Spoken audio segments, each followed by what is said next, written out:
last session and during one of the finance discussions, we had raised a demand for setting the GST right for mango puree and mango pulp.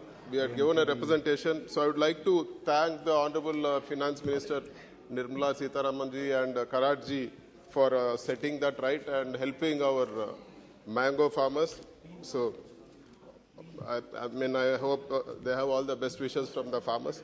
Sir, and coming into the supplementary demand for grants,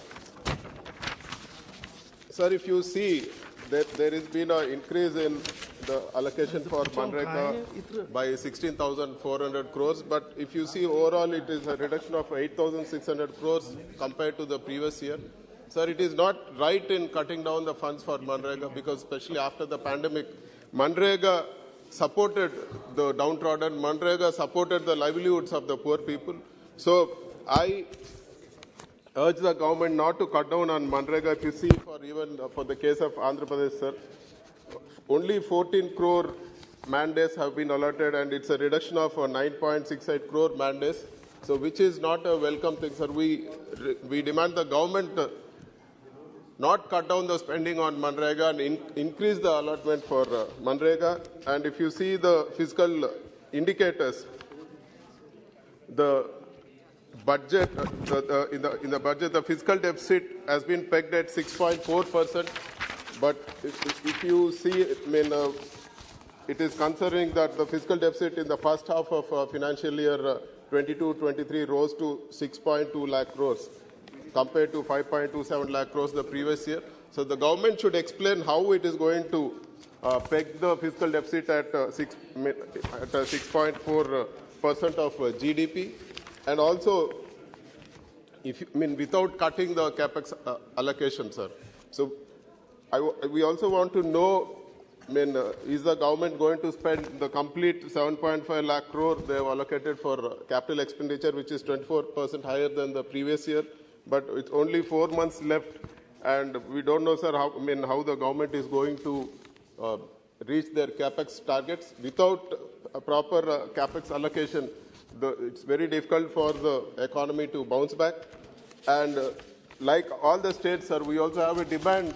We demand the central government to extend the GST compensation by 5 more years because of the pandemic and various other reasons prevailing in the economy. And it is also very concerning to note that the central government's revenues from cesses and surcharges has increased from 10.4% in 2011-12 to 26.7% in 21-22, sir. This is not fair because the state revenues, what this money the states have to get is going in the form of surcharges. So we demand that the surcharges also be part of the devolution of taxes to the states. And such an increase, sir, if you see in the last 10 years, 10% has become 26.7%, which is not good, sir. The states set to lose the revenues. And coming to the issue of our state, so while the division of our state, sir, in the year 2014-15, the first year, whatever revenue deficit we had or a resource gap, they said it will be funded, sir. If you see, there's close to 32,000, sir, for Andhra Pradesh. So far, even in spite of 8 years, this issue has not been sorted out. So we ask the government, the finance ministry, to sort out this resource gap funding issue. We have represented various times. It's not just one time. We have represented n number of times. So we request the government to act on that. And even there's one more issue, sir, I would like to bring to the notice of the Honorable Minister and the Finance Department. The net borrowing ceiling for Andhra Pradesh has been pegged at 42,472 crores for 21-22, sir. But because of the overborrowing of the previous government, when BJP and TDP were in power in our state, they had overborrowed 17,923 crores during the 14th Finance Commission time, sir. And now that net borrowing ceiling limit is being cut down, sir, which is not fair. We can't suffer because of the doings of the previous government, sir. So we request the government to not to link it, sir. And even if you see a circular which has been given by the Finance Ministry, which says that the overborrowings of the previous finance commissions will not be adjusted in the 15th Finance Commission. Even by that order what the Finance Ministry has passed, this 17,000 crores which is being cut in our net borrowing ceiling should not be adjusted in this current thing, sir, in the current 15th Finance Commission. So we also have a concern, sir. During the division of the state, Polavaram was declared a national project, sir. And it is clearly stated in the AP Reorganization Act that Polavaram project is a national project and it will be executed by the center. But if you see today, sir, the execution of the project is not going according to plan anywhere. The funds for the project are not being given in time, and it is no way treated like a national project, sir. Polavaram project is the lifeline of our state, Andhra Pradesh. During the division, they said that Polavaram project will be done, sir. It was there in the AP Reorganization Act. It clearly states. But if you see, there are various issues which are coming up, sir. During the course of the project, and because of the new land acquisition rules, the cost of the project shot up. The land acquisition and R&R cost shot up, and the central government and Jal Shakti approved the cost estimate at 55,548 crores. The technical advisory committee passed it in 2019, sir. But still now the finance department is yet to ratify it, and it's still pending for approval from the finance department, which is not good, sir. It is not happening with any national project.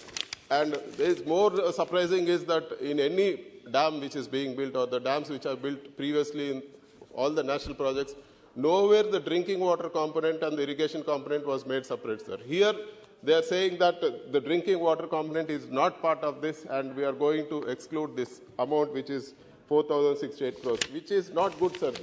You can't build a dam and say it's not meant for drinking, it's only for irrigation, and if you are going to use for drinking water purpose, we are going to reduce the amount. It is not fair for the department to say this, and we demand that the drinking water be also part, like any other national project which have been done in our country. And we also demand for removal of component-wise restrictions, sir. In spite of all the restrictions we are having, during the course of the project, there will be various components which will come up based on the designs. So any change in components, now they are restricting payments, sir, which is not good. If you take, for example, a national highway project, the length of the bridge might go up, or the length of the road might go up, but still the execution happens, the whole road is completed. Nowhere they say that, no, now the component has increased, we will restrict the payment. It is not fair, sir. Why only for Polavaram they are doing like this? So we demand that a removal of component-wise restrictions for Polavaram project, which has been, the restriction has been imposed totally, really unfairly. And we also demand that the issues related to land acquisition, R&R be sorted out.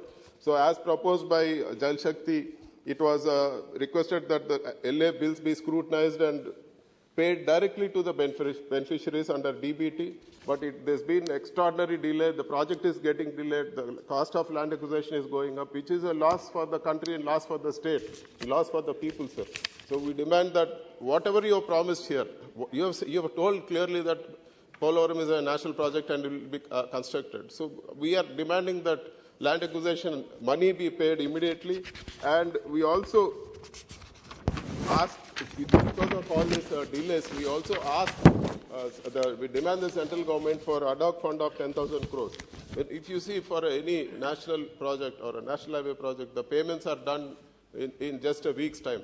But for Polavaram project, for one bill to be paid, it is taking months and months, sir. How do we expect a project to be completed like this? So we demand that an ad hoc amount be paid so that the project execution happens at a faster pace. And we also want to know from the government, sir, a national project has to be constructed by the center. Why, when your government was there in our Andhra Pradesh state, along with TDP, when your alliance was there, why did you give the execution to the state? And why are you imposing all these conditions? So people should know why a national project has been mishandled so badly, and why the execution was given to the state, and why the people should suffer because of this. And there's one more request, sir.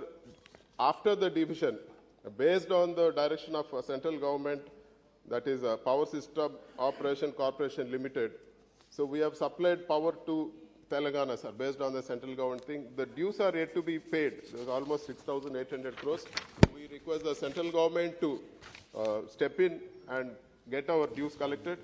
And if you see the National Food Security Act, sir, there's almost 60% of the population covered in National Food Security Act. And with respect to Andhra Pradesh, the number of persons covered under NFCA is 2.68 crores, which is 60% population of Andhra Pradesh. But the Act clearly states that 75% of the rural population and 50% of the urban population is eligible for National Food Security Act. But in Andhra Pradesh, it is restricted to 60% for rural, and it is restricted to 40% for urban, 41% for urban. So it is not fair compared to other states, for example, like Maharashtra or Gujarat or Karnataka, which are more economically stronger than us. They are getting 10% more beneficiaries, and we are at a loss, which is resulting in 56 lakh additional families not getting the benefits.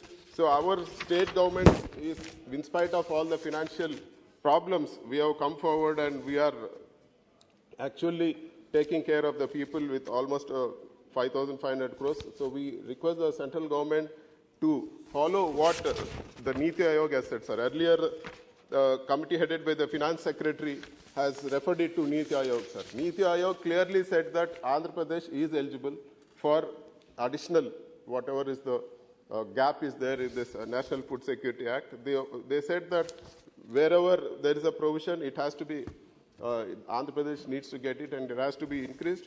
But if you see, sir, there is under NFSA, 3 lakh tons per month is the unutilized quantity, and we are requesting 77,000 tons in that, sir. The government doesn't need to take any additional budget, or government doesn't need to make any changes in that, but they just have to allot from what is already allotted, and the state will be benefited because of that. And I would like to come to a very important point, sir. Our state was bifurcated without our wishes. Andhra Pradesh state was bifurcated in a very unjust manner, sir. Just to explain the magnitude of how our state was bifurcated on the first year of bifurcation, sir. The per capita income of Telangana is 15,454 rupees, sir. And if you compare to Andhra Pradesh, the per capita income was only 8,979, sir. We inherited 56% of the population, sir, and only 45% of the revenues. We also inherited 60% of debt. And in these circumstances, it was promised on the floor of this House by the Prime Minister that special category status will be given. It has been 8 years, sir. It was passed in the cabinet. And I will tell you, sir, for the record, we are more than 20 MPs in the Lok Sabha, sir. We have raised this issue more than 100 times, sir. In various formats, we have raised more than 100 times.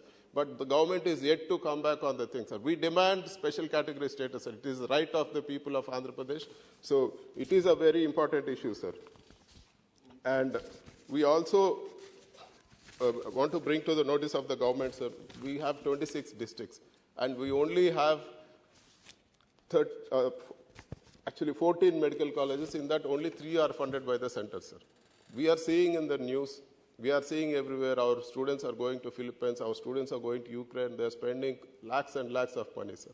So we demand from the government, we request the government to consider setting up of another 12 additional government colleges for the districts where we don't have government medical colleges. We are a new state, we don't have tier 1 cities, we don't have proper hospitals. So setting up these medical colleges will definitely improve our state. And if you see, sir, I would like to bring to the notice of the Karajji and even Nirmala Sitharamanji, sir. The amount what the students, if you take amount spent by the students abroad for 5 batches, you will get the cost of 1 new medical college, sir. It makes sense, sir. Why should our students go and spend money abroad when we have the facilities, when we can set up medical colleges here, and when we can recover the money in 5 to 6 years? So we request the government to help setting up new medical colleges. And also, sir, a very important thing I would like to bring to the notice of the minister, sir. So, Andhra Pradesh, under the leadership of our Honorable young CM, YS Jagannath Reddy, we have we are setting up the biggest integrated renewable energy pump storage in the world, sir, with 4,800 megawatts, sir. There is a capacity for 30,000 megawatts more, sir. With just 1 year of import, the value of the money which we import coal, sir, we can finish all these projects, sir, and we don't need to import coal, sir. The Honorable Minister is here, so I would like to bring to our notice also, sir. I would like to tell this again, sir. Like AP has developed the biggest, it's in the process of developing the biggest renewable integrated pump storage with 4,800 megawatts, sir. And there is capacity, sir, for 30,000 megawatt more, sir. Okay. So we are requesting the central government to fund these projects, sir. Why? Because we don't need to import coal, sir. Once these projects are completed, the amount what we are importing coal for 1 year is enough to finish all these projects, sir. We can do it in 3 years, sir, with the support of central government, funding from the central government and execution by the state government. It is very good for the country. And even Andhra Pradesh has tied up, a company from Andhra Pradesh has tied up with Singapore government, sir, for green hydrogen. Now, please conclude. So if you develop this pump storage products, when we develop green hydrogen, we can be a base for exporting power to other countries. Green hydrogen. One more point, sir. So,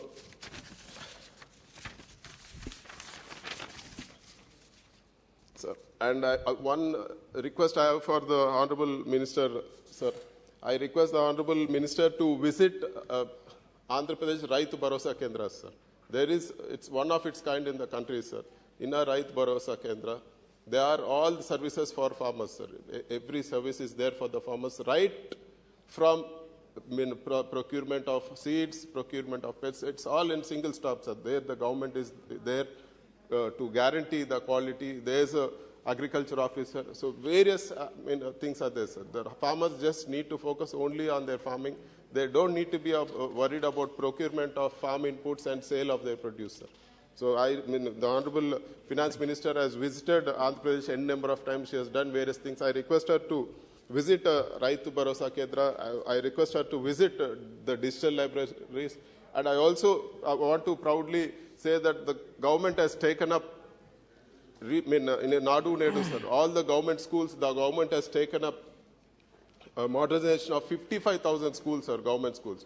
And we are providing the best infrastructure and the best education, sir. We are also coming with CBSE. So I request the Honorable Finance Minister to help our state, sir, to help in these things which are really noble, sir. The small students, for the future of our country.